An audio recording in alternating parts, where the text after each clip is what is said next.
Good evening and welcome to show number 4. No, it's been one of those days. So if I'm losing my voice, I apologise. But welcome along. It's the last match this weekend. We're away at West Ham and then we've got the World Cup. Are we going to do well? Me and little Mr. Fox here think we can going to get 3 points. This is the West Ham United Leicester City preview show. This is Leicester Till I Die TV. Welcome along. It's time! Strap yourself in, because we're set up, switched on, and ready to go. You are watching and listening to Chris and Leicester Till I Die TV on YouTube and your favourite podcasts.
Till I Die TV, your first choice for everything Leicester City. Tune in and join in now. And now, here's your host. Right, Chris.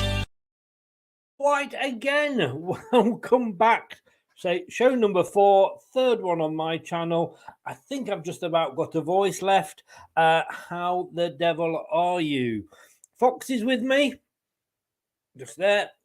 He's looking quite happy. I think he's feeling confident. Let me just rearrange myself, as the actress said to the Archbishop.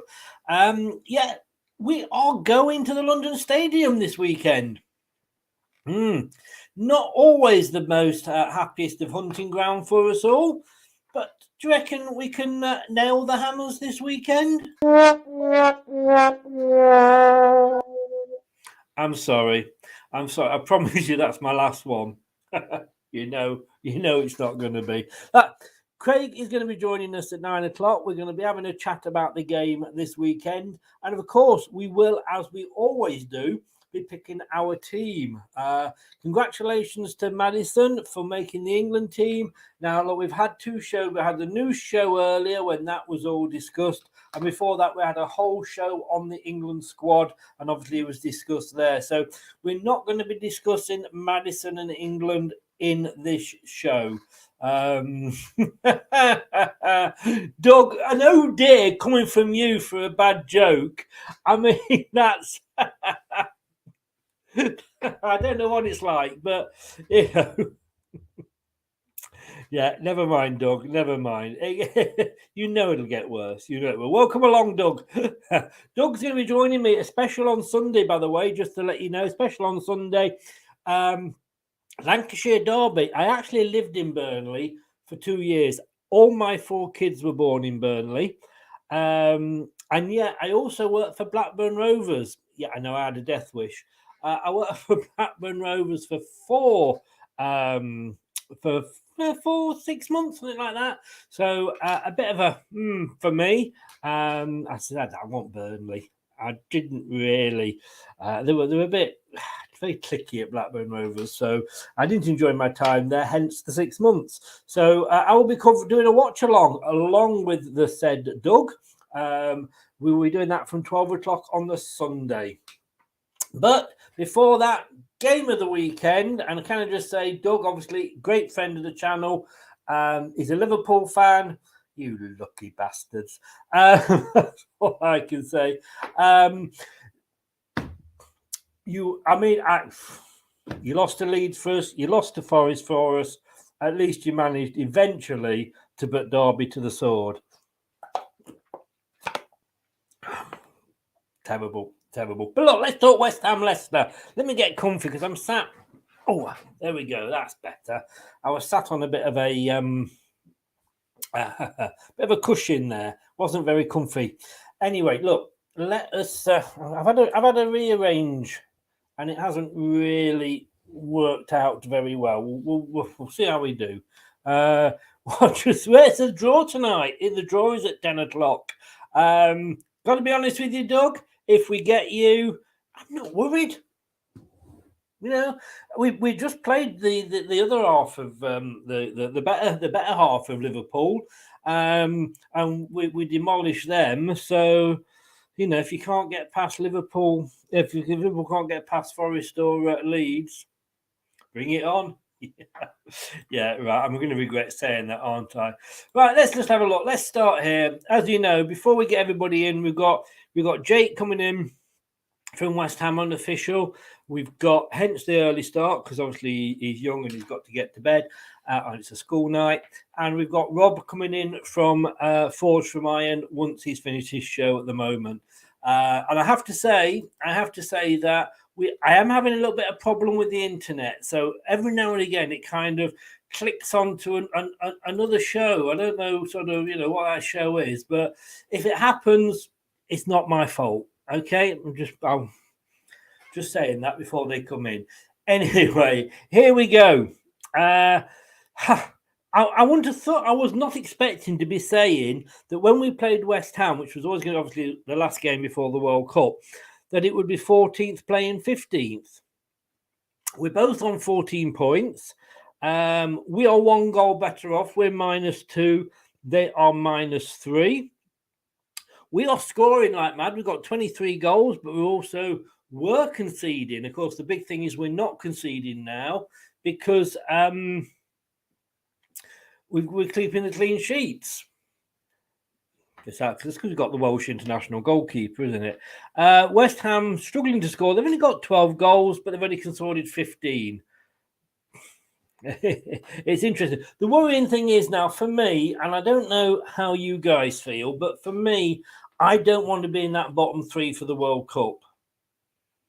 And I know it's, you know, it's not even it's just over halfway, not even, well, maybe just over a third of the way of the season. But I don't want to be sat there for the next 5 weeks looking at us in the bottom half. That's why I need to win. Well, why we need to win, I should say. And these are the games that are coming up this weekend. Because like I say, Forest have got Palace. Now, Palace are in the top half of the table. That's not a guaranteed win for Palace, you know. It's to say, I think Forest will definitely get the 11 points to equal Derby's record and beat it before the end of the season.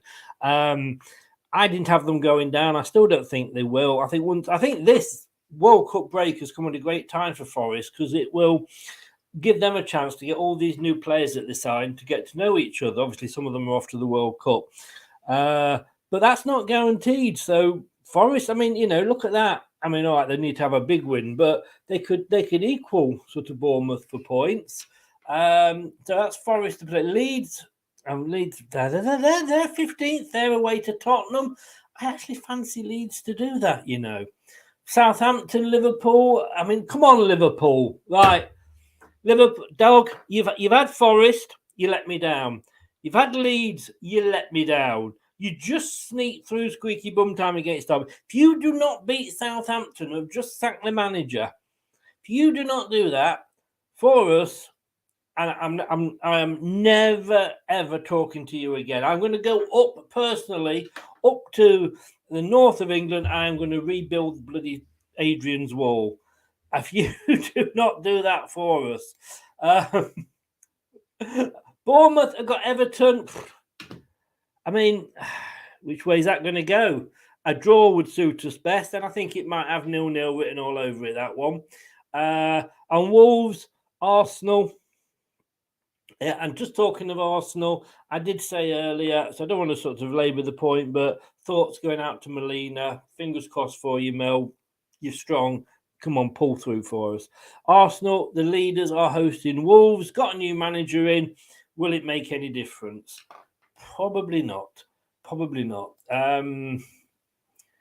A win would be nice, but I'd be happy with a draw against the wet spam. Yeah, I know what you're saying. I know what you are saying. Luke's in, the true red. Just imagine if we get Leicester at City Ground, possibly a repeat of last season's FA Cup. Could be. Or it could be a repeat of earlier on in the season's league game. Who knows, Luke? Who knows? And Anthony Christie, I think Arsenal will be top still before the World Cup starts. Anthony, if you do not beat Wolverhampton Wanderers, I know you're away, but if you do not beat Wolverhampton Wanderers, you don't deserve to be top. This is our record, head-to-head. And it's a bit early for some head, but we're going to do head-to-head here. 30 times we've met each other in the Premier League. This is just within the Premier League years. We've met them 30 times. West Ham have won 14. We've won 9. They're a bit of a bogey team. They've won 9 at home. We've only won 4 away. And we've had 7 draws. You like your draws, Anthony, don't you? But that's another story. So, yeah, I wouldn't have been confident, but I kind of am. Having seen how West Ham doing great in Europe, but they are struggling in the Premier League this season. And I'm surprised. I said they were going to be like this last season. They weren't. They surprised me. They still qualified for Europe. Well done for that. And we'll ask the guys when they come in. But I think some of the natives are getting a bit restless down at the London Stadium. We will see. But they have proved to be a bogey team. Recently, last season's meetings. Should we quickly move on? we got a point at our place in February. Back in August, we didn't have a good start to the season. We know it. And I think Antonio's cardboard cutout got a hat-trick that day. They beat us 4-1. And in all fairness, they deserved it. Yes, that's another stream. No, not a problem. I'll bring you in a second, Jake. I'll bring you in a second. We've got another West Ham guy coming in as well. So this is the form going into tonight's show. 1 win for West Ham, and that was against Bournemouth. Forgetting, not including Europe. Drew with Southampton. Lost to Liverpool, but only by the 1 goal. Fair play to them. Again to Manchester United, and a surprise loss to Crystal Palace. We, on the other hand, while West Ham have only won 1, we have drawn 1. We've only lost 1, sorry, I should say. And that was obviously to Manchester City, which, fair enough, But just off the screen there, but I should point out anyway, because Luke's in, we did manage to beat Nottingham Forest 4-0. Just thought I'd mention that. Just thought I would mention that for you, Luke. And let us have a look. In fact, that would have helped if I'd put that screen up. You could have seen what I was talking about then. Oh, this is my 4th show tonight. What do you expect? I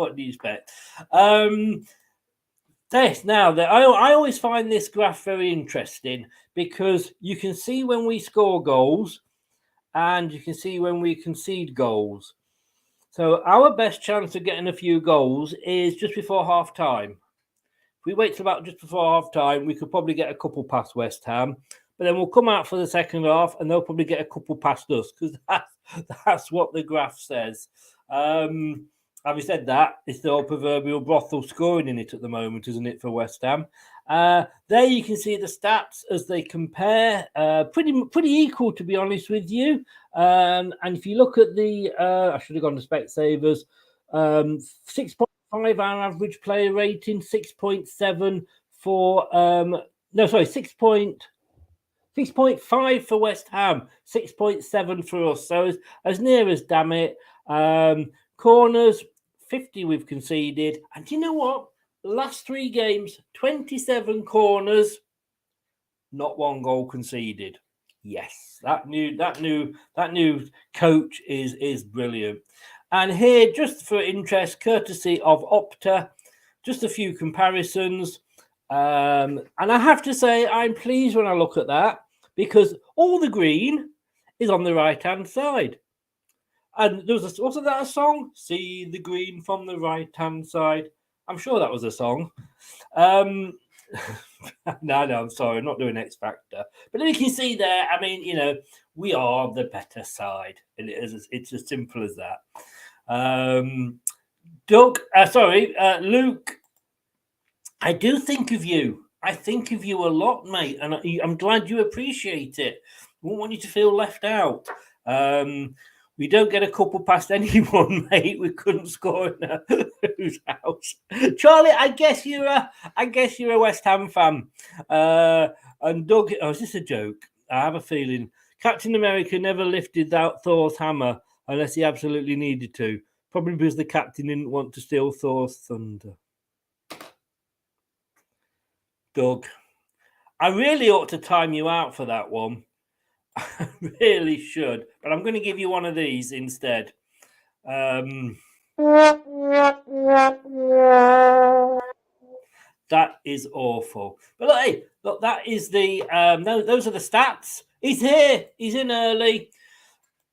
First time I think he's been early in his life. I've got to be honest with you. According to his dad, anyway. Jake from West Ham Unofficial. Good evening, sir. Good evening, Chris. I was just wondering who you were referring to there. I'm never late. I'm always here. Are you? Yeah. Not sure about that. But anyway, welcome along, sir. Big West Ham fan. Do a lot for West Ham charity, the DT38. Where can people find you? Give a shout out. Yeah, you can find me on all the socials, with all the good ones anyway, Twitter, and that's it. You can find me at West Ham Unofficial on YouTube and on Twitter for all the latest West Ham news, content, interviews, reviews, vlogs, all of that sort of stuff. And of course, plenty of her charity work as well. West Ham Unofficial on YouTube. Brilliant. Now, I'm going to be outnumbered here because the two West Ham fans have turned up before the Come on, here it is. You know, but maybe you'll turn up tomorrow. I don't know. But welcome him in. Rob, good evening, sir.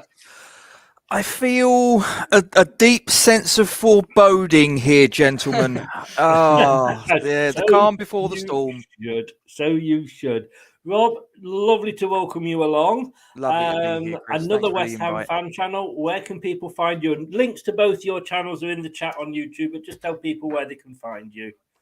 Yeah, you can find us on YouTube. Our full title is Forged from Iron, West Ham United, but you'll probably just get as far as putting Forged from, and you'll find it from that point on.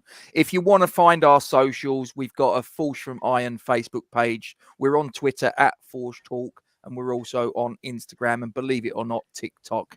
That's down to my daughter. She dragged me into the year 2022. She said, you got to get a TikTok for it. So you love TikTok, Gatesy. You love it. I'm still figuring it out, mate. I got to be completely honest with you. You know, you can Chris get is on TikTok as well. You? Say that again, Chris. You know you can get a cream for that, don't you? Well, we'll have to compare notes after. If you've got a bad case of TikTok, you can get we'll compare notes afterwards once Jake's out the way, because it might not be a conversation he's comfortable with. So, you know, this is true. At a certain age. You forget he's 10, don't you? I do, yeah. Can I just say, and I'm going to have to apologise to you in advance. Well, no, I won't apologise. What I'll do is I'll bring the WOO in, the wise old owl. Craig, good evening, sir. Thank God you're here. I was being outnumbered. Hi, guys. How you doing? Hey, we've Craig. Got the West Ham massive in tonight. Yeah, looks like it. I'm not too sure about massive. We're definitely not massive at the minute. Definitely not mediocre. massive. You'd be about right. Yeah. Actually, no, that looks better. That's more like the league table, West Ham underneath us. Goal difference, Chris. That's Thanks, it. Chris. Don't goal difference, but who matters? You are below us at the moment. And can I just say, I have to apologise. They said this is the fourth show today, and I've been having a few computer glitches going on. So occasionally, for some reason, there's another show keeps clicking over. So what have you downloaded? I know. What is it now? Well, to be honest with you, it's football porn. I'm not going to lie, but if it does happen at all, I'll get rid of it as quick as I can. It just keeps popping up every now and again. I don't know why, but every now and again, this just keeps popping up. I can't stop it. What can you do? Now, I was on a few West Ham channels the other night, believe it or not, having a laugh, and the locals seem a bit restless, gentlemen. I mean, David Moyes. Is his reign coming to an end? I'm not sure. I'm not sure where I stand at the moment, to be honest with you. I think the game on. I think the game on Saturday will be make or break for Moyes. He is under increasing pressure, and I did say before the game, if we did lose against Blackburn, I think that would be him gone. He stayed. He's remained in charge, and if we do lose, I think then the board are left with no other option. But I'm an optimistic West Ham fan. I always try to be, but I struggle to find any optimism for this, to be honest with you. I don't see where goals are coming from. I don't see where we're scoring. I don't see where we're getting points, and it's worrying. I can't lie. You're probably playing us at the best possible time, to be honest. We've got little Cox in. Big Cox is here. Richard, how are you? Welcome along. Only here for the West Ham. Make the most of it, mate. Next season, you might be there for the Huddersfield and the Lutons, and far be it from me to gloat.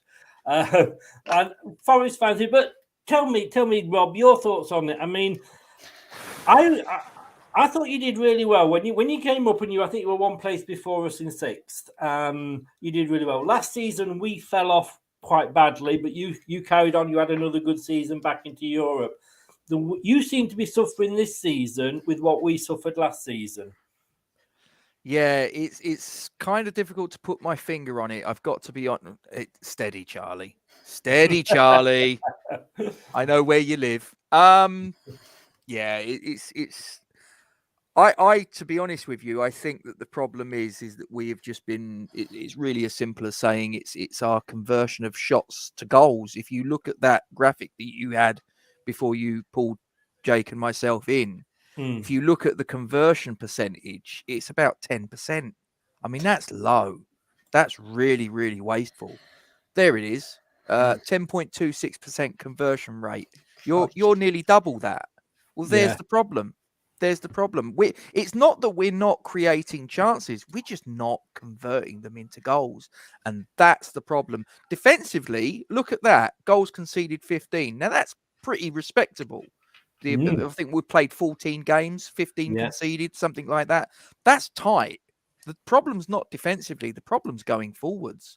We've gone from a situation where 2 seasons ago, a lot of our goals came from fullbacks, getting forward, overlapping the wingers, and getting quality balls into the box, and we were profiting from that.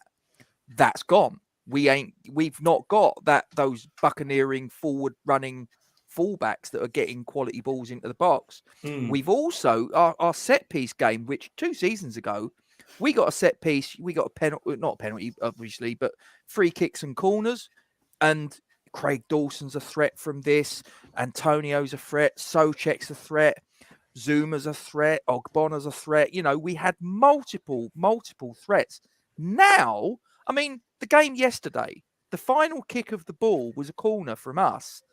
And it was probably more troublesome to the people that were in the Billy Bond stand on the far side than you it could was take a better to the corner, Blackburn Gatesy. defence. Honestly, I could with both my feet tied together. It was pitiful. Do you but know unfortunately, what? that's been us for a while now. I'm sat here and I'm finding it really hard not to. I know, it's so difficult not to look smug at this point. No need for that. No need for that. Oh, there is. You took the piss out of us last season. You've got all the problems in the world, Chris. You wait till tomorrow night. Yeah, we will. We will. Craig, we're kind of started off with the opposite problem. Goals haven't been a problem. Nobody scored more goals than us in the bottom half, but only 2 teams have conceded more. But these last few games, since the new set piece coach has got his feet under the table, we're getting all clean sheets every week.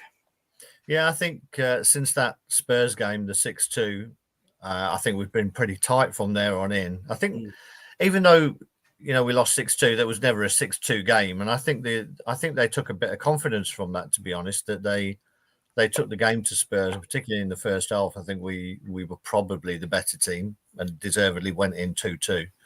But then also you've got players who were sort of always going to start suddenly out the team. Ndidi, Johnny Evans. Now, I would say they're 2 players who slow the play down. which means if you slow the play down from defensive areas, then you're going to be under pressure. You're going to turn the ball over in dangerous areas. We've now got players in there who move the ball a lot quicker, and forward and are looking for incisive passes. And I think that has been the big change, as well as obviously the set piece coach. But I think we've got people who look progressively forward and quicker, and we get out of our own half quicker, still keeping possession. And I think that's the other change that I've noticed happen.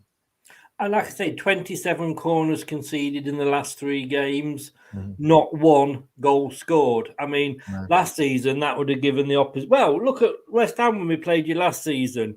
I think we were beating you. There was a corner kick in like the 93rd minute. Rodgers brought on Vestergaard. You scored. It was Charlie here. He's not a happy hammer, is he, Charlie? The problems we're having are nothing to do with Europe or fixture congestion, in my opinion. We've barely played first teams in Europe, especially away. It's more we've become stale, predictable, and shit at set pieces. We're not Charlie, even as good as don't shit. sit on the fence. Just come out and say what you think. But Charlie, are you Moyes in or Moyes out?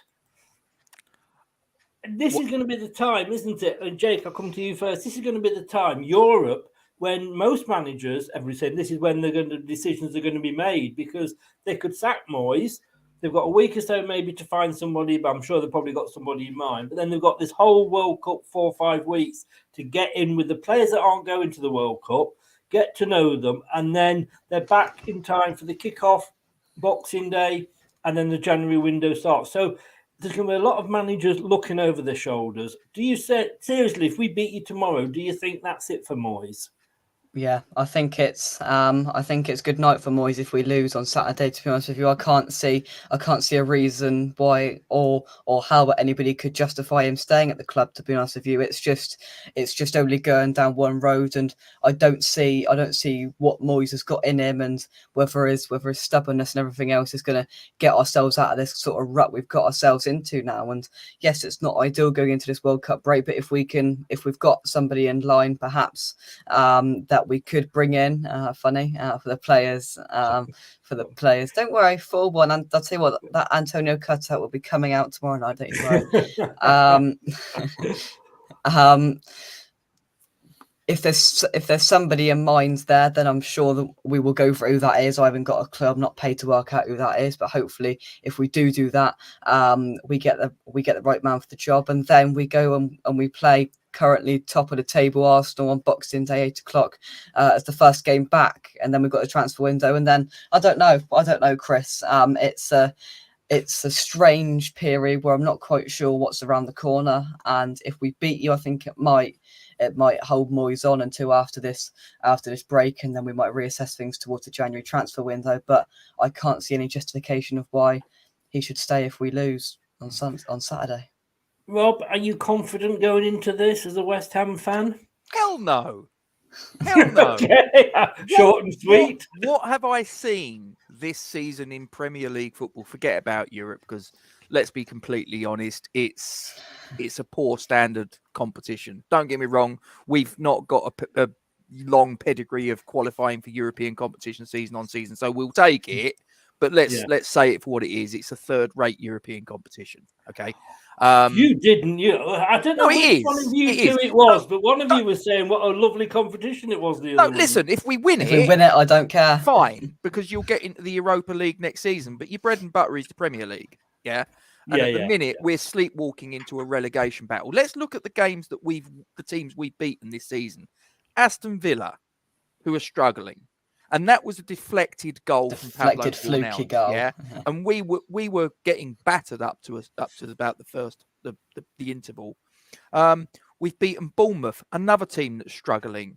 We've beaten Fulham, who were a promoted team from last season. All right, they've started well. And then the other team we've beaten is Wolves, who is another team that's struggling. So of the 4 teams we've beaten, 3 of these are teams that are struggling. So it's not like we can look at the sort of like the wins sort of column and go, well, yeah, we've beaten Manchester United, we've beaten Liverpool, we've beaten teams of sort of like the upper echelon. So it'll come good. It's just a case of we're beating teams that are struggling almost as badly as we are at the minute. But the difference is that these teams didn't spend 180 million quid in the transfer window that's just gone. We did. We've bought Italy's number 9. We've bought Brazil's number 10.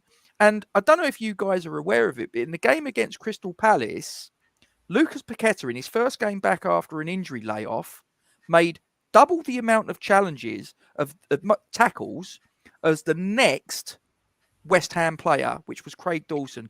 Paqueta made 6 tackles. Brazil's number 10 is playing a Steve Lomas type role. Are you for real? We paid 50 million quid for this geezer, and you've got him playing as a tough tackling midfielder. Something's desperately wrong here. Do you know,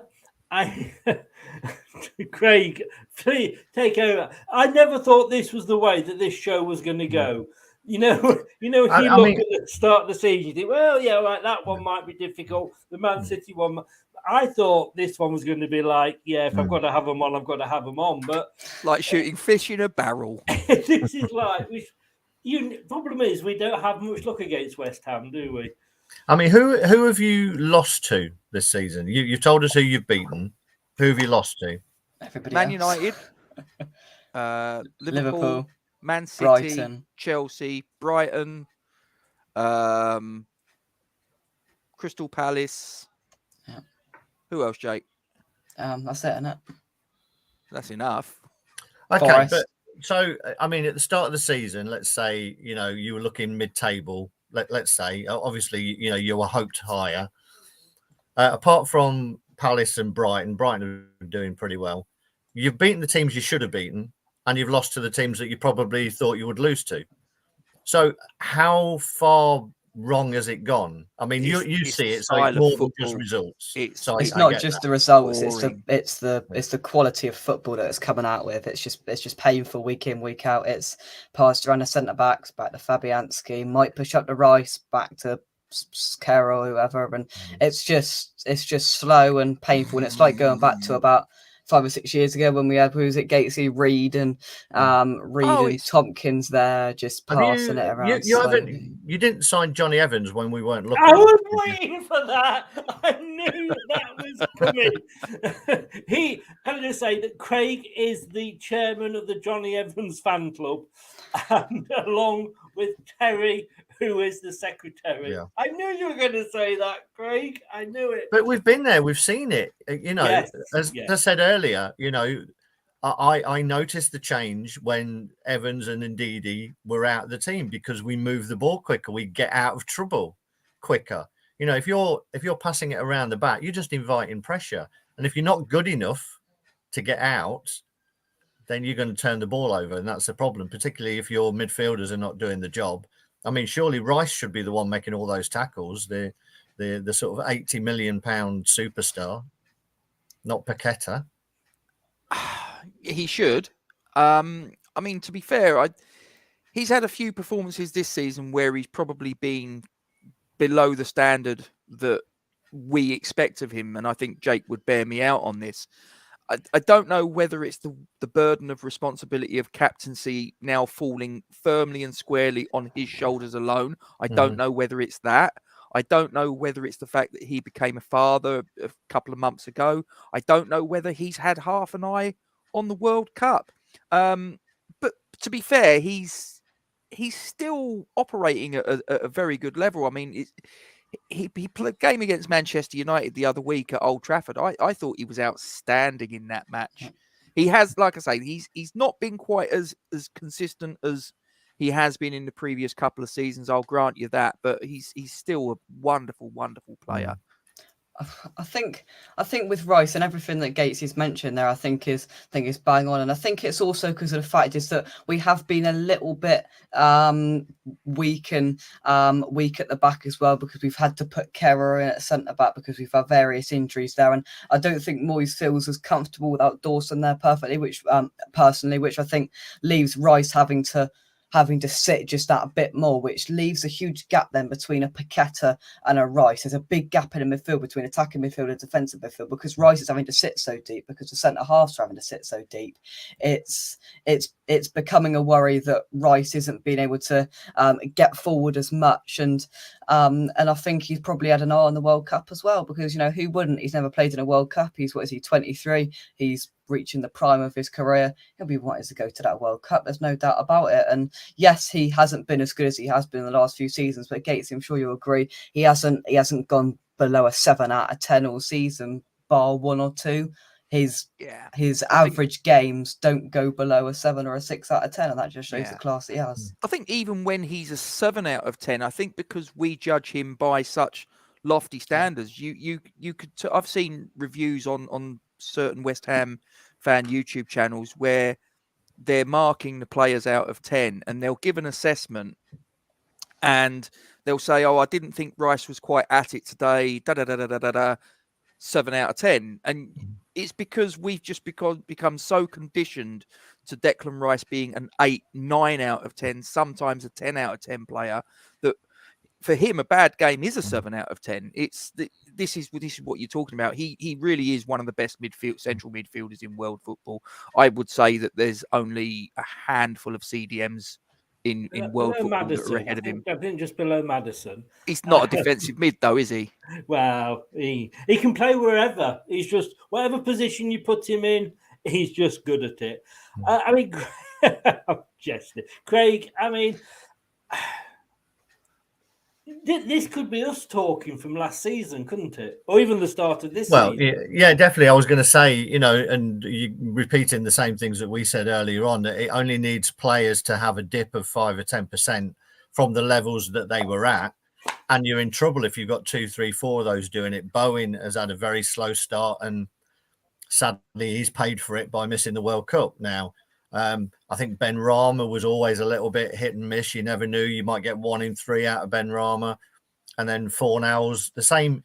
You've got what appears to be a lot of players who on their day are great, but you need all of them to have the same day, that day at the same time.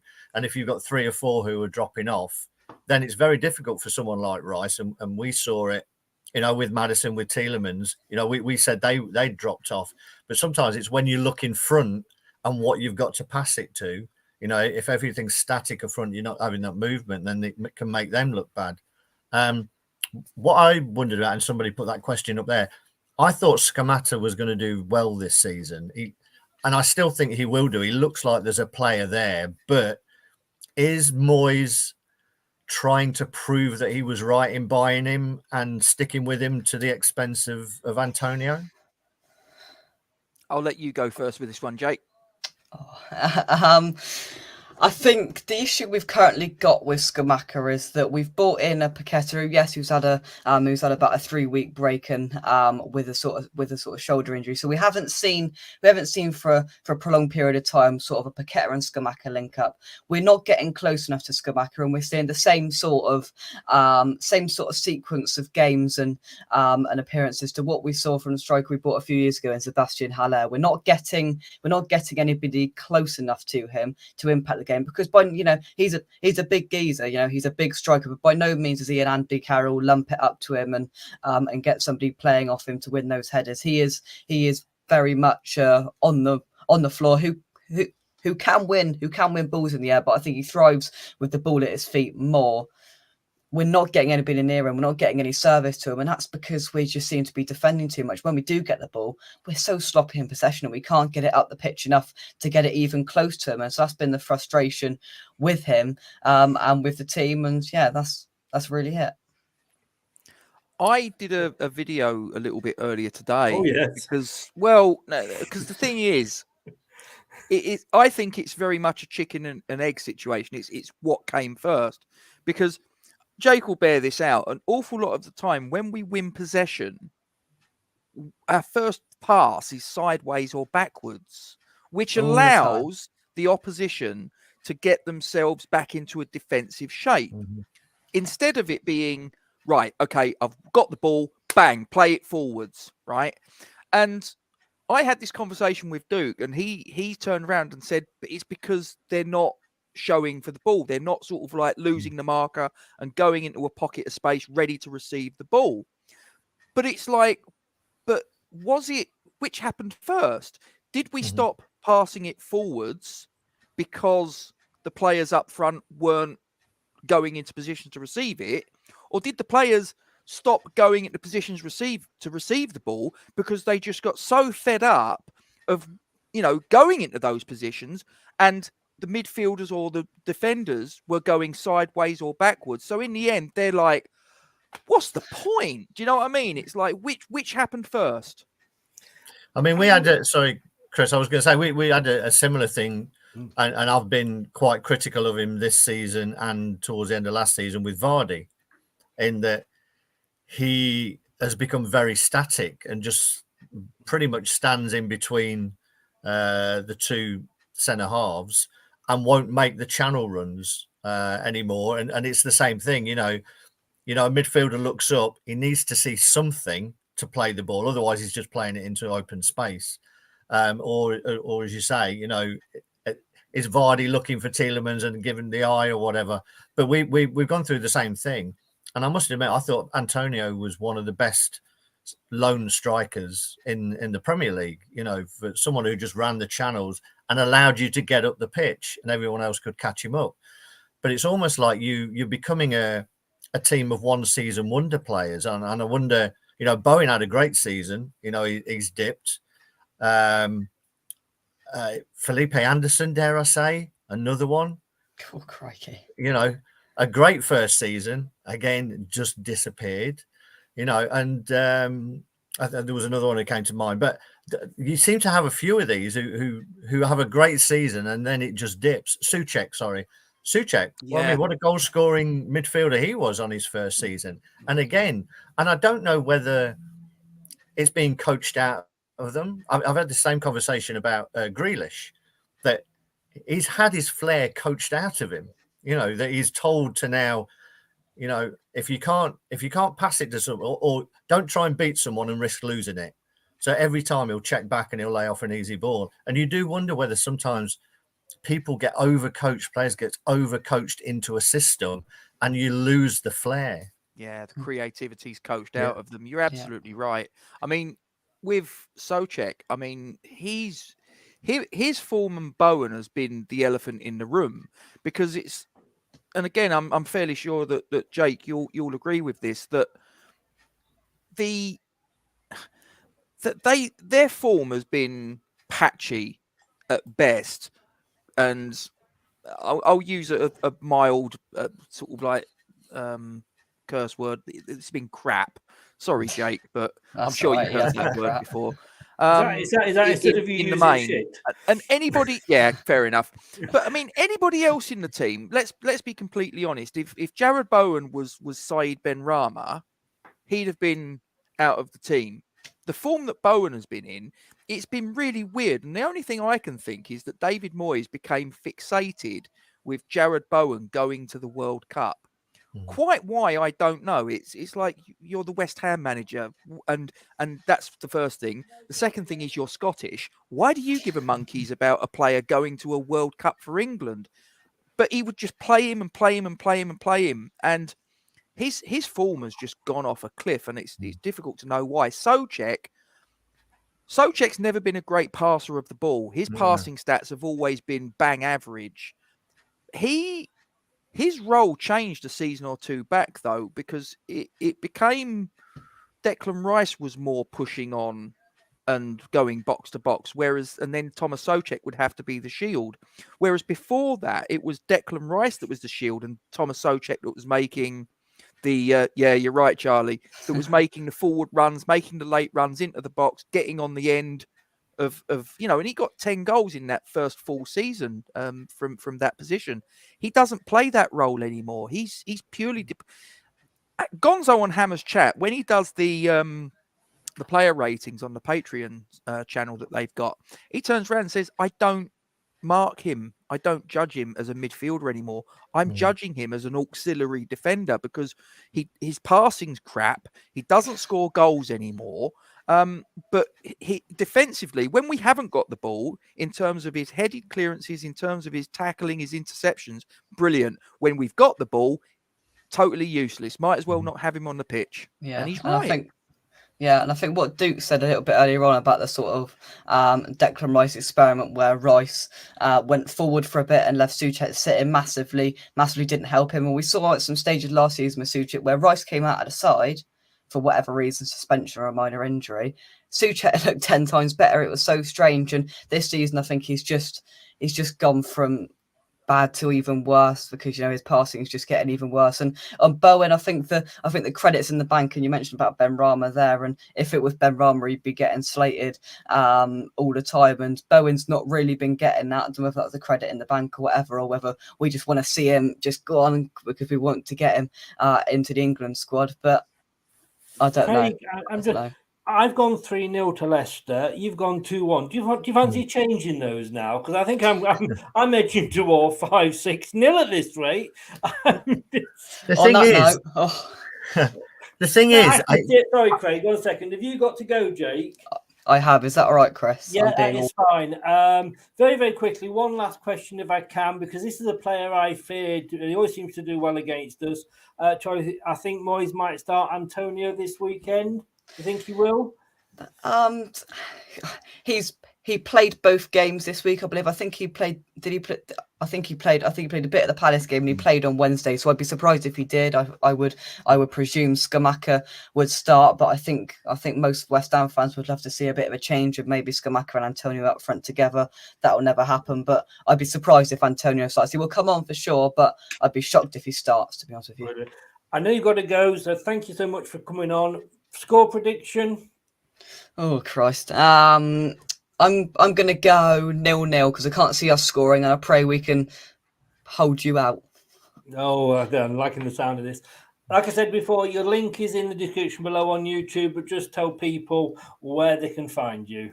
You can find me. You can find me over on West Ham Unofficial on YouTube for your latest West Ham content, vlogs, interviews, all of that sort of stuff. And yeah, thank you very much, Chris. Go and check Forge from Iron as well. Brilliant. I'll see you tomorrow at 7. See you tomorrow at 7. Cheers, guys. That sounds wrong. At 7. On the show. See you, lads. Cheers, guys. Bye-bye. Thanks a lot, mate. And there was 3. Sorry, Craig, I did jump in there, but I know that Jake had to go at half. Yeah, no, I was just going to say, I was trying to count out. I'm not sure about West Ham. I was trying to count how many players Leicester are going to have going to the World Cup now. And I wonder if it's going to be like a game of tag rugby that nobody really wants to go in for a challenge. And the only thing that worries me is I've got a sneaky feeling that Maddison took Bowen's place in this squad. And I'm sure he'll be having a word with Declan Rice saying, just go and nobble him, will you? Put him out. I had, we did the prediction show, and as you know, I have Steve Lynix, the ex-player, on, and I actually asked him, and I got my head chewed off a little bit. I said, if you know that you're going to be like there's a big cup game or coming up, or there's an international you've been picked for, do professional players kind of think like, oh, if there's only one game to go, maybe I shouldn't, go in for that tackle. And in fairness, as I would have expected him to do, he bit my head off. Do you think there's going to be a bit of that, Craig? I mean, I hope not, and I would expect that as soon as the game starts, you just get carried away in the game, but. You've got to wonder if there's a last-ditch tackle to be made where you might get hurt, whether you'd be thinking twice about it. I mean, you can get injured, and we've seen so many of our players get injured innocuously. Most of ours get injured by the ground, it seems to be. I think Barnes, JJ, I think a lot of ours have just had muscle injuries or ruptures. Ricardo, another one, just when they've landed. So you can get injured that way. Yeah. But surely it's got to be in the back of your mind. Well, JJ's out for the rest of the season. He is, sadly, unfortunately. Yeah. So we're again, the defensive curse strikes. But Rob, I mean, neither of us are particularly dirty teams, are we? No, I'd like to think not. I'd like to think both teams are going to approach it in the right fashion. But saying about when you asked Steve Lynix the question and he chewed your head off, to be honest with you, I mean, that it depends on the player. You know what I mean? That would have been Steve's attitude to playing in his day. But I'm sure there's going to be players, whether in the game between West Ham and Leicester or in another game, I'm sure there's going to be even for a split second where someone has got the ball and they can see someone coming out of the corner of their eye coming in, they're probably going to sort of like be thinking, oh shit, I got a World Cup. I'm on the plane as things stand, and someone or pulling out of a challenge. There'll be a situation, I'm sure, where someone, pulls out, maybe doesn't go as full blooded as they would otherwise. I'm sure it happens. I'm really worried for Maddison, to be honest, because of all the players, if you're someone who takes the ball on the half turn, then you invite challenges, and I can't think that I'd want to watch this game, to be honest, because I'm thinking every time he goes into a challenge or someone goes for him, he's going to get injured. And it's been such a thing. Yesterday, I was feeling really angry when all the rumours were coming out that he wasn't going to make the squad. And just because, he's a young lad, a young player who should be at the World Cup. And I'm so pleased that he is. I'm pleased for him. But it just, it'd be an absolute disaster, I think, if he picked up an injury in this last game now. Talking of the other end of the scale then, Craig, because I wanted to ask you earlier, you mentioned about Vardy, and we know that he's coming towards the end, and this season we're going to see a changing of the guard. I think with Daka, I think we've seen it already, to be honest with you. 2 goals on the midweek, that will not do his confidence any harm. They were, and I know it's only Newport, no disrespect to Newport, but it was like the old Vardy, wasn't it? It was the old and the new Vardy. I went to the game, and I was talking to Scott during the game, particularly in the first half, that he was appalling. And I thought, this is the Vardy finished, and then he pops up with 2 goals and typical Vardy goals. But before that, even against Newport County, he was so static, it was ridiculous. But again, it's sort of feeding into what you were saying about which comes first, the chicken and egg. When Tielemans and Albrighton came on, he seemed to have the confidence to make the runs. That he knew the ball would come in. If Albrighton's out there, he knows the ball's coming in. So he makes the runs. But in the first half, he was really, really static. But that would have done him the world of good. And it wouldn't surprise me if he starts him, to be honest. I've got to just say, Rob, here, I'm just checking. The highest player from either your team or our team that's done fouls this season, Thomas Souček with 19. And he's only in 13th position. So I say, hopefully, touch wood, we're not going to see players stretch it off. If Vardy doesn't start, and I'm guessing he's not going to start, does that, as a West Ham fan, do you think great, or do you still think, oh shit, well, there's still Daka to come on? Well, I'm a big Jamie Vardy fan, but you guys watch him more regularly than I do, and as you've just said, Craig, there's a changing of the guard happening. Jamie's coming to the end of his career, and as you say, Patson Daka is the one that ultimately is going to be handed the baton from that point onwards. He's still a magnificent player, though. I mean, you said yes, it was Newport County. He got a brace. Maybe his movement isn't quite what it was, but he's, like I say, he's getting on a bit, so that I can forgive him for that. Am I glad that he's not going to be starting?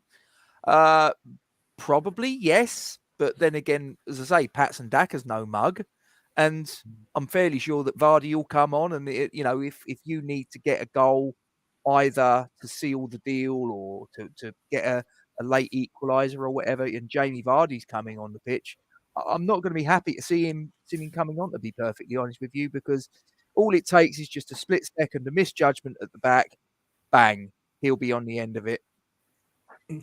Craig, and again, just looking here, the most fouled players in the Premier League this season, so players that have obviously been taken down, been fouled against. 4th place, James Justin. Yeah. 5th place, James Maddison. So you're probably right to be a little bit worried. I I am going to be watching the game like that tomorrow. Yeah. I think you like, please no. And that, at least, like I say, I don't think West Ham are a particularly dirty team, but I'm just seeing Rice isn't on the. I'm down to number 24, and I can't find Declan Rice. Rob, To be fair, when he puts a challenge in, he's very, very clean at winning the ball. oh yeah, no, this is being fouled. Being fouled. Being fouled, yes. To be honest with you, I mean, and this is, I don't mean to sound sort of like big-headed or anything, but to be fair, an awful lot of the time, most central midfielders, I can't get near him, to be perfectly honest with you. Yeah. So that really doesn't surprise me. Yeah. Kieran Dewsbury Hall, number 47. Let's just put the youth team out tomorrow, shall we? Please. We'd probably lose to them as well. Do you know what? We lost to Blackburn Reserves yesterday. Let's have it right. You know when they say what's your favourite film and what's your favourite pre-match preview? It's going to be this one. Mind you, I've got to be careful because last time I interviewed a team before a match that were this confident, it was Newcastle, and I think they beat us 4-1 at the end of the last season. I'd take a scruffy 1-0 in the last minute where it comes off of the goalkeeper's arse. Wouldn't we all? But who should we be worried about? Who should you be worried about? There must be somebody. Well, Declan's the obvious one. Yeah, because he can dictate the tempo of the match for us. You know, I think that if he plays to his standard, and I'm talking 8, 9 out of 10 sort of thing, or above, maybe he might inspire the others to pick their socks up, perhaps. But to be honest with you, everybody else, they're just so devoid of confidence at the minute. They're just. It's really difficult to put a finger on exactly where the problem is. Like I say, because the problems are many. There's not. I wouldn't say there's one single thing that we're doing wrong. There's many things that we're doing wrong. I think it was a Clive Woodward saying, I don't think we need to improve one thing 100%, but we need to improve 100 things 1%. Yeah. Wow. I mean, just Charlie says there, Daka's pace versus a 74-year-old Dawson. Hey, Craig Dawson, wasn't he the future Bobby Moore? No, you're misquoting me. You are misquoting me, you mischievous sod. I don't think I am. Go back and have a look. You are misquoting me. I just seem to remember that you saying that he was as good as Bobby Moore. No, I didn't say he was as good as Bobby Moore. I didn't say. I said that he did. I basically what I said, in case anybody's watching, I basically made the comparison. I made the observation that the similarity between Dawson and Bobby Moore was that neither one of them ever relied upon pace. That was it. Yes, yeah. Whatever. We'll clip that bit out later. Don't worry. We'll edit it out. Yeah. Thing is, when you look at the table, if either of us win tomorrow, we could be out the bottom half. If Liverpool didn't do us a favour, Craig, against Nottingham Forest, they didn't do us a favour against Leeds. They only just beat Derby for us. If they can't beat Southampton tomorrow, and you think that they would, Southampton could leapfrog us if West Ham managed to beat us. Well, I mean, you've got the danger of the manager sacking Bounce, haven't you? I believe Jones is now in place. Yeah, by all accounts, I think he's accepted it, hasn't he? Yeah. So don't know whether he takes over or he takes over. I think it's the Wolves manager takes over on Monday, doesn't he? I thought the Wolves manager is have to, once the World Cup starts or this part of the season is finished, I think the Wolves manager kicks in. But not confident, is he? He's not. But I think that won't be an easy take. I don't think Southampton were as bad as they were. They just needed freshening up, the same as we needed freshening up. West Ham need freshening up. We've said it so many times, football's cyclical, isn't it? It's sort of 3 seasons and you need a bit of a freshen up. You either do it through the manager or you get some new players in. We seem to have managed to come through our sticky patch, and it's rare because managers don't get a chance to put things right these days. So No. I get a feeling that regardless of what happens on Saturday, I think they'll stick with Moyes and just see what happens once we return from. I mean, look where we were from the World earlier in Cup. the season, and I think Top kind of looked at it and went, I wasn't able to back Brendan in the because of FFP, etc. So he couldn't. Not that he didn't want to, but he just couldn't. So I think that's why he's maybe given him that extra bit of time. And you're looking at somebody, and I can, as you know, I write for the BBC Leicester City page, Tuesday Talking Point. Believe it or not, every Tuesday. And if you go back 4 or 5 weeks, the title to my piece was "Rodgers, get out of our club now." Now this week written maybe Top knows a little bit more than I do. Not saying we're as football fans. Yeah, what I would say is, and I think I said it after the Spurs game, and I keep referring back to that Spurs game. 6-2 looks awful, and there were chants after that game. I managed to go to that game. What I said after that game and subsequent games as it's turned around is the players were playing for him. And I think that's an important thing. They weren't playing particularly well. They were playing without confidence, but they weren't going out there going through the paces. You could see that they were still playing for the manager. And I think that's a really critical point. If it comes to a point when you can see that the players aren't really putting it in, then you've got a problem. And I don't know, whether you could accuse West Ham players of that. And if so, then that is a little bit of a problem. I don't think I can accuse them of a lack of effort because, as I say, we are creating chances. We're just not taking them. I don't know what David Moyes has got them doing at Rush Green. It doesn't look like that they're finishing drills. It certainly ain't set pieces as well because, our set piece routine has gone completely out the window. So I'm not quite sure what they're doing on the training pitch. But as I say, I think he needs to get working on set pieces again, get that part of our game functioning again, and work on the finishing. And they used to say with strikers, didn't they? A striker wouldn't lose his ability, and as long as they're still getting into positions to score, that will come back. And if your team is still creating chances, you would think that at some point you'll start putting them away. It's when you're not making chances, I think, is a real time to start worrying. Yeah. No, I say the graphic that Chris had up earlier kind of illustrates the problem. 10% conversion of shots to goals is pitiful. Yeah. David says here, Chris, let's be fair. The one signing we did make, Faze, has made all the difference in the world. So how wrong could Brendan have been when he only said we needed refreshing? Robert, you're quite right. It's a fair point. But, I mean, Faze has come in. I mean, to stay on that 6-2 loss to Spurs, he was our man of the match. He was a defender. I think we've got to give some credit to our new set piece coach, Lars Nusdun. He's over in the World Cup, or he will be with America. He's Danish. Like I say, 27 corners conceded in 3 games, Craig. Not one goal conceded from a corner. That is like unbelievable. And if West Ham are that bad at set pieces, the form that Maddison and Tielemans are on at the moment, just get loads of free kicks, lads.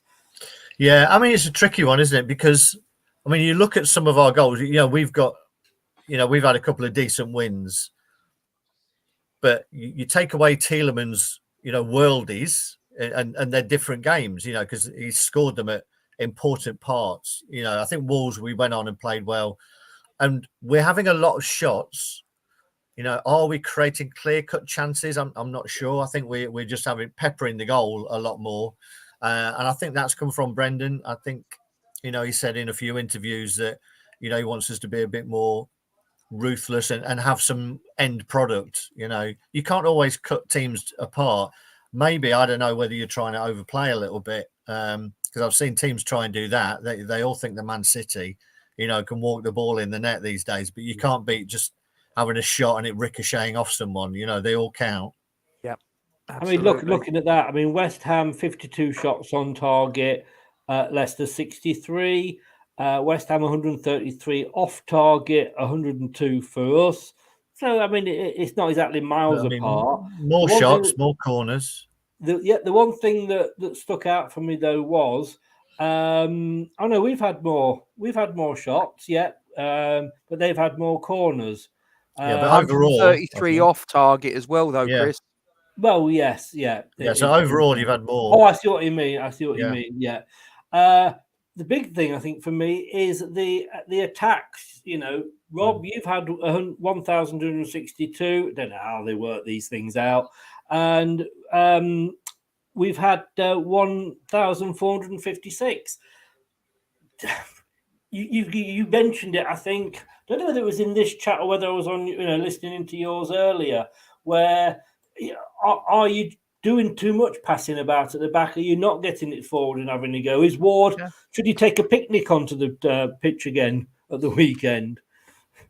A book, something like that. Like I say, we're just fanning around with it at the back too much. It's like I say, I'm sure you'll watch the game and listen. I'm going to keep my fingers crossed that maybe David Moyes will have heard some of the YouTube channels or in the newspapers or anything. Some way, somehow, he's hearing the disgruntlement from the West Ham fans about the fact that we're just not getting the ball from back to front quickly enough. I think it's Charlie he's been listening to. There you go. Yeah. But hopefully you'll watch the game when it unfolds on Saturday, and there's a flick of the switch, and we do get the ball from back to front, and hopefully we turn you over. I'm sorry, lads. Apologies, but it is what it is. But hopefully, and then you'll come back to me and go, "What the bloody hell were you on about? You was getting the ball forwards early," and I'll turn around to you and say, "Mate, that is not how we've been playing this season." It really Can I just say, if you turn us over, I am unfollowing Jake. Oh, he's never at the end of it. Thank you for coming on, Rob. Let's finish with yourself with some score predictions. Brad's gone 2-0. I've gone 3-0. Craig's gone 2-1. Jerry Taggart's gone 2-1. Steve Walsh has gone 2-1. Ian Marshall's gone 1-1. Ian Wilson, good choice for you here. He hasn't voted yet. Steve Linux has gone 1-0 to you because he thinks reverse psychology. If he predicts you to win, you'll lose. And it did work a lot last season. What do you predict the score is going to be? Head and heart. Give me two results. My heart says a scruffy, boring, turgid 1-0 win. That's my heart. Yeah. My head says something completely different. The form we're in at the minute, it's not good. And my head says West Ham 1, Leicester 3. Whoa, right. Might nip down the bookies on that. Can you? I will thank you for coming on.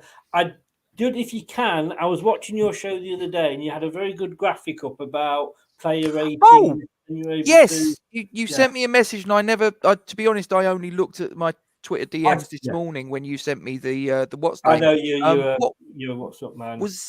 What was it you was referring to exactly? What is it? Just if you can send me a link because it looked quite impressive.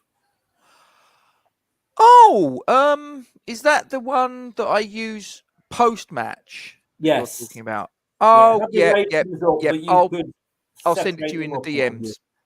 Brilliant, mate. Thank you very much, Rob. It's been brilliant to have you on, especially because you're not very confident. Invited me on as the sacrificial lamb. Thanks for that. Yeah, you're welcome, mate. But it's always great to have you on. We have a good relationship, as you said in your chat the other day. It's always a pleasure. Just say where people can find you. It is in the description below, but just give all your socials a quick shout out. Well, after the match, you might well find me jumping off of Tower Bridge potentially. But beforehand, you'll find me and Duke, my channel partner, on YouTube, Forged from Iron West Ham United, to give it its full title, or just Forged from Iron. You'll find us. If you want to find us on our socials, you'll find us Facebook. You'll find Forged from Iron. On Twitter, we're at Forged Talk, and also we've got sites. Pages on Instagram and Twitter, TikTok as well. Well, good luck. Be sure. I mean, if you just football banter, it's great. Do go and follow Forge from Iron. Are a great channel. It was nice to see Duke in Crocs and all. Indeed. Brilliant. All the Open best, toe Rob. sandals would be sort of like these next thing. I dare say. No, are you going? By the way, are you going to the match? Yes, I will be going for purgatory. Enjoy it as much as you can. I'll try, mate. Look after yourselves. All the best. Take care. Bye bye. Thanks to Rob and to Jake Elliott for coming in. He's a laugh. He's a great lad. He's a great lad. Do you think they're right to be so worried? I don't know. I mean, it's difficult. They watch them week in, week out. The same way as we can be critical of our team when we watch them week in, week out. But I think there's definitely something, amiss there. They look pretty solid the last couple of seasons, but they have had 2 decent seasons, and it is cyclical, and you put all your money on bringing in a couple of players, and if they don't click, then you're sort of stuck between a rock and a hard place. You've got a £30 million striker who you don't play, or do you play him in the hope that eventually he comes good? So, it's a tricky one for them. But I think they'll stick with Moyes, and I don't think they'll be in any relegation trouble. To be honest, No, I think they'll end up mid-table and probably very similar to us. Yeah. I think there's 3 worse teams than West Ham. Yeah, in that league.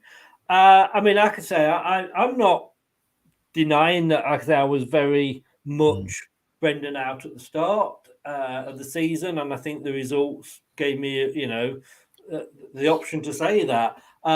We are fickle football fans. To me, and I've turned around now and said, like, no, Brendan. What we know now, when we only found out, let's be honest with you, at the Man United game, when Top did his notes about, the FFP, the money, etc. We didn't know that at the start of the season. By then, we'd had the horrendous start. But if Rodgers, with everything that's gone on, can get us top 10, then I'd be happy for him to have next season as well. I think so, and I'm not just saying this now, but I was trying to see a broader picture and not being the devil's advocate, but I was saying that, if he'd come out before and said the squad needs freshening because he'd seen it and then he wasn't allowed to freshen it, how much blame should he take? And he should definitely take quite a bit of it. Let's be fair. You're the manager. If it's not your fault, then we could all be manager, couldn't we? So, you have to take some of it. But I guess he's tried to rectify it. He's looked at problems. They've brought in the set piece coach. That seems to have worked okay. He seems to have got a settled side. Hopefully, people who have earned the shirt keep the shirt, even when people are fit. I don't want to see Johnny Evans come back in. I don't want to see Ndidi come back in. And who'd have thought you'd be saying that, to be honest? They've got to earn their right to have the shirt. And I think in the past, that's not been the case. Players have got straight back in. And then what does that do to the confidence of the player that you just kicked out who's been doing decent? So I'm hoping that, that he'll do the right thing. And, I think, we're all Leicester City fans at the end of it. And we would have all wanted Rodgers to turn it round. And let's hope it continues. I mean, but let's not kid ourselves. We're still at the wrong end of the table and there's still only a few points in it. And it could all go horribly wrong. But let's hope that we've turned a corner. The Everton performance was one of the best all-round performances I've seen for a long time, to be honest. Yeah, they had a couple of chances. And again, we've been quite fortunate that teams have missed chances and we've scored at the right times and we've kicked on from there. but you do have to ride your luck. But we looked like our old selves, I think, in that game. We looked dangerous. We looked to be playing on the front foot, and we looked like there was a collective desire to not give a goal away, and I think that's been a bit lacking as well. Yeah, and look at the teams that we have just beaten. I mean, apart from Bournemouth, which that went wrong, but Man City scored more goals than anybody else. We restricted them, I think, to 5 on target and a wonder free kick to beat us. But we beat Forest, we beat Wolves, we beat Everton, teams that are around us that we need to be beating. But like you say, we are literally only 2 points above. If the results go the wrong way, but an aggregate of 10-0 in those games as well. Yes, but what I mean.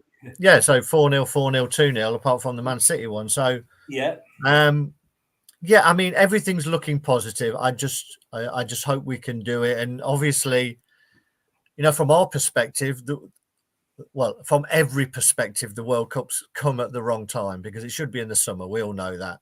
But for us, in the reign of form that we're in, it has come at the wrong time because you want to build on that. So I hope that this interruption to the season doesn't cause us any issues, and totally. And I hope it's one of those cases of all our players going off, and we're sort of pulling out the old Falklands quote that we counted them all out, and we counted them all back. Indeed. I mean, for somebody like Forest, it's come at a great time because it's going to give all their players a chance that haven't gone away to hopefully gel. David asks there, what do you think is the main reason we've had issues with West Ham over the last few years? And we have, I mean, if you look at that there, we've played them 30 times. They've got more wins than us. They've won more at home. We've only won 4 away. They do seem to be a bit of a bogey team, but sometimes you just do get that with teams, don't you? You do, yeah. I mean, we've been bogey teams for other teams. I think West Ham, a lot of times we've allowed ourselves to be bullied out of games with West Ham. Antonio knocks us around a bit much. Yeah, I'd be happy if he doesn't play tomorrow. Well, yeah, true, but I'd like to see him coming up against Fast, to be honest, because I don't think he'll get, what he may have gone. If I was Antonio and I was playing, I'd be pulling on to Amati, that's for sure. But I think we've been bullied quite a bit, and but we have had some decent, results there as well. Last few haven't been bad, but I think we are. West Ham may be a good team for us to play. As you said, they're not overly physical at the moment, which means we should be able to play our football. And if we're allowed to play our football, I think we're a better footballing side than they are at the moment. I am quite confident going into tomorrow, more confident than obviously early in the season. We always end with this. And I'm just thinking, and I didn't prepare this, what formation you would like to go for? Well, that's what he's going to go for, isn't he? So yeah. I can't see there being many changes, to be honest. But Ward in goal, I think, isn't it? It'll be Ward in goal. Yeah. Oh, hang on, Danny Ward. There we go. Not James Ward-Prowse. He won't do much good, will he? Right back. Well, okay. Let's do the centre backs first of all. I think I'm going to be in agreement with you here. Yes, Johnny Evans played against Newport, but that was midweek. So, and it was the old Johnny Evans.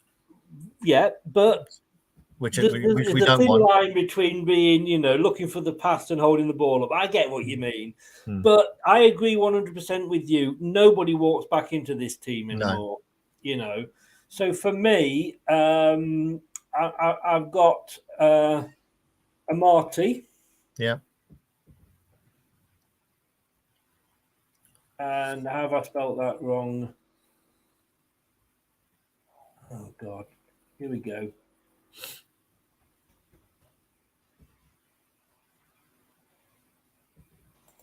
There we go. And Faze. Yeah. And wasn't it great to see him get in the Belgium squad as well? I haven't seen it, has he? Yeah. I mean, I feel sorry. Castagna got in and Tielemans, Pratt didn't make it, which is sad, and I would imagine he's gutted. And based on his form last year when he was on loan at, I think it was Torino, I'm sure he would have been in that, but his lack of pitch time seems to have paid against him, You and didn't just so I say feel sorry for Tielemans Pratt. didn't get in, did you? Sorry, You didn't just say Tielemans didn't get in. no, Tielemans got in, Castagna got in, Fast got in, but Dennis Pratt didn't. Ah, I think. Well, yeah, I don't know any more Belgians than that, but Yeah. I think he was worth a shout. But there we go. Left back now. Do you go with young Luke Thomas? I think it'll be Thomas. Yeah. I don't think we've got an awful lot of choice, have we? Not really, no. He could potentially switch Castagna across and maybe bring in. He could play a Marty at right back, couldn't he? Yeah. You know what? This is Brendan. I've got an opportunity to bring Evans back in now because I can move a Marty and play him at right back. You wouldn't put it past him, would you? No, wouldn't put anything past him. Or would you think maybe Castagna over at right back and Albrighton? Well, I'm going to say that's the other bit as well. That he could switch that over, but I think Luke Thomas, I think, deserves a shot. It's one game before the World Cup. He's still fairly inexperienced, but I think he deserves a shot. He's played in Europe. Exactly. He scored against Man U. He was confident enough to tell Vardy to get out of the way so he could have a shot. And I think if you were talking that you're playing Arsenal or you're playing, Man City, possibly, but no disrespect with West Ham. Yeah, we know he can do it. Now, central midfield in the middle. Now, for me, I'd be keeping Soumare in there, but I know you're a bit of a Mendy fan. Well, I do like Mendy, and the reason I like Mendy is because I think it allows the front five to be more progressive. I think Soumare isn't a natural defensive midfielder.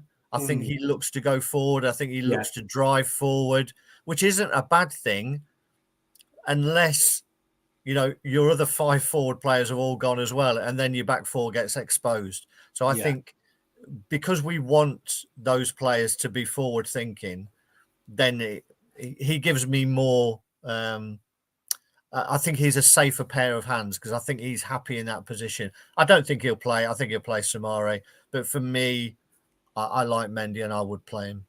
Okay. I'm just trying to find him and he's not coming up. On the left, Dewsbury Hall. Yeah, I think this will be. I don't think there'll be any surprises what's going on here. No. And to the right, Youri Tielemans. Yeah. Chance to say goodbye. I think he'll be with us till the end of the season. Yeah, me too.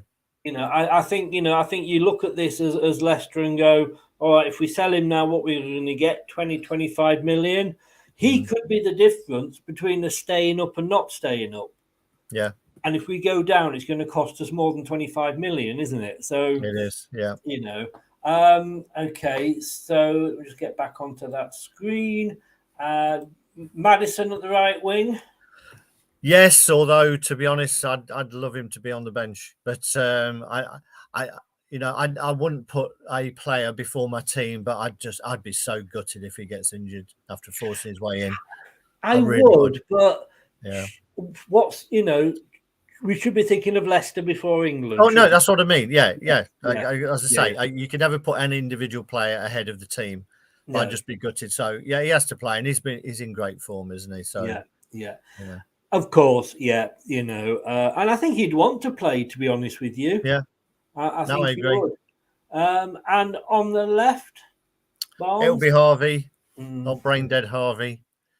Again, I'm going to say, I know you're not Harvey Barnes' biggest fan. I'd noticed these things, and he's probably certainly in the same sort of box that you've put Johnny Evans in. But a lot of people were calling for him to be in the England squad. Yeah, it's not that I'm not a fan of Barnes because he's been really productive, and you can't knock him. You can't knock the fact that he's the one who always seems to be getting on the end of things. He's the one who has a lot of goal attempts. He's the one who's scoring pretty regularly. It's just that he could be so much more. I think that's where my frustration comes from.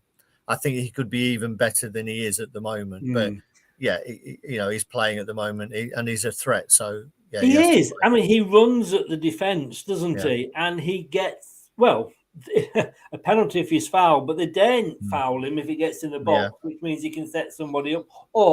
And he scores. He scores a few goals himself. Let's not. Yeah, he does.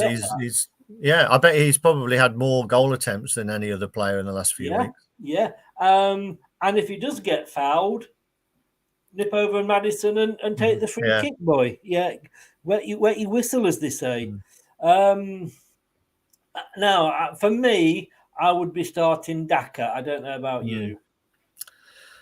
It's a tricky one because I'd really, really, really like Iheanacho to get more pitch time.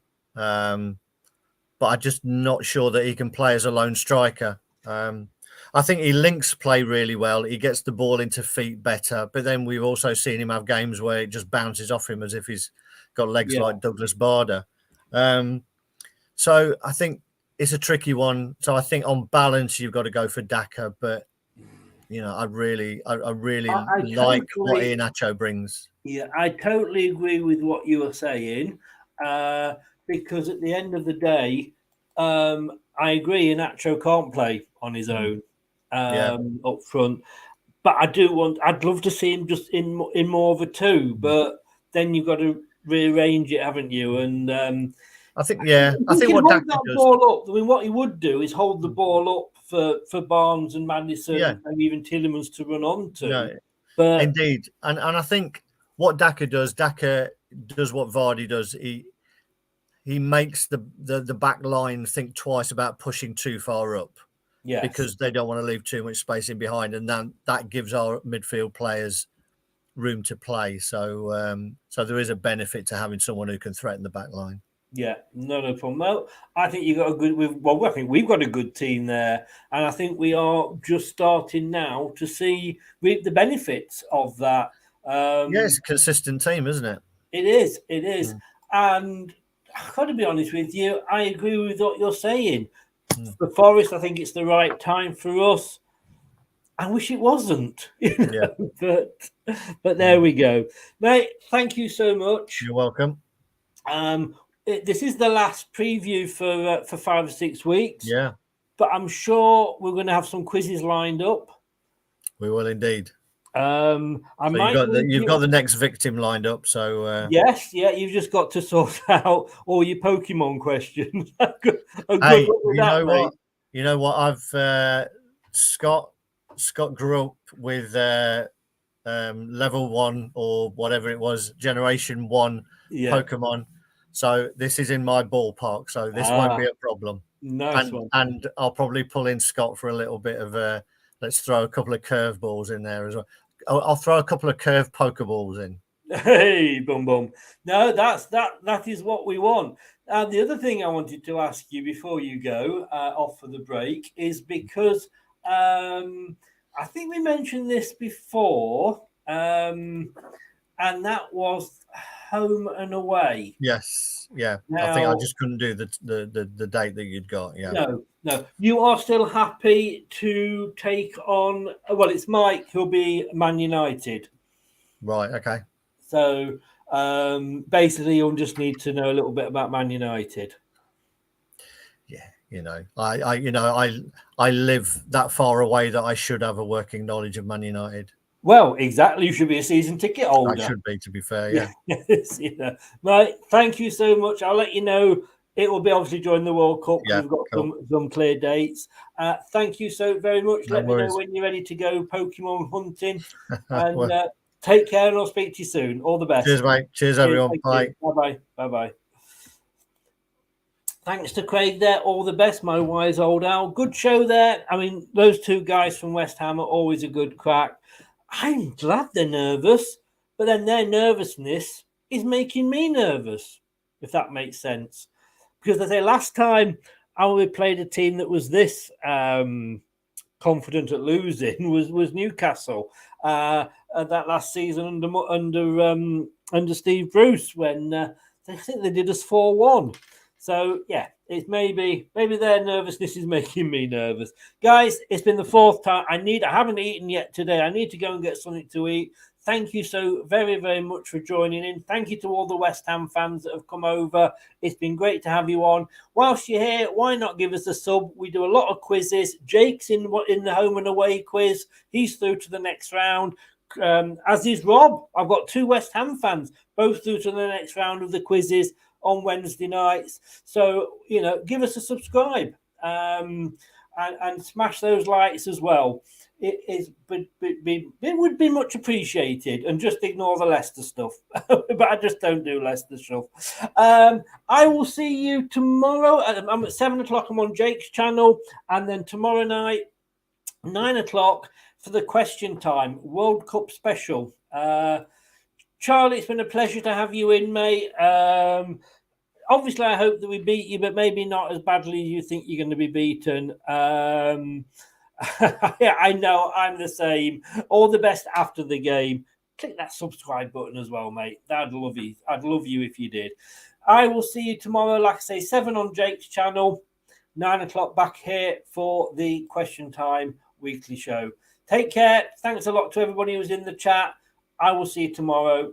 Don't do anything I won't enjoy now. Good night. That's all, folks. Thanks for watching Leicester Till I Die. This is Chris saying goodbye and see you next time.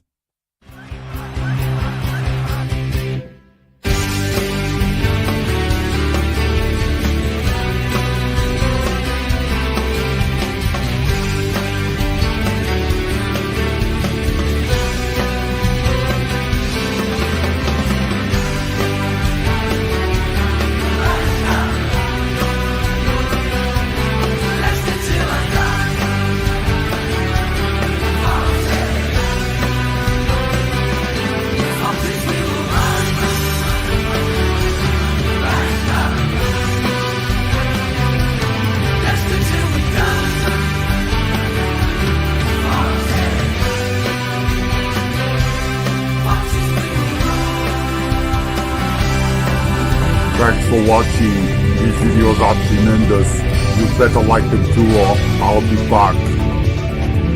Leicester Till I Die TV.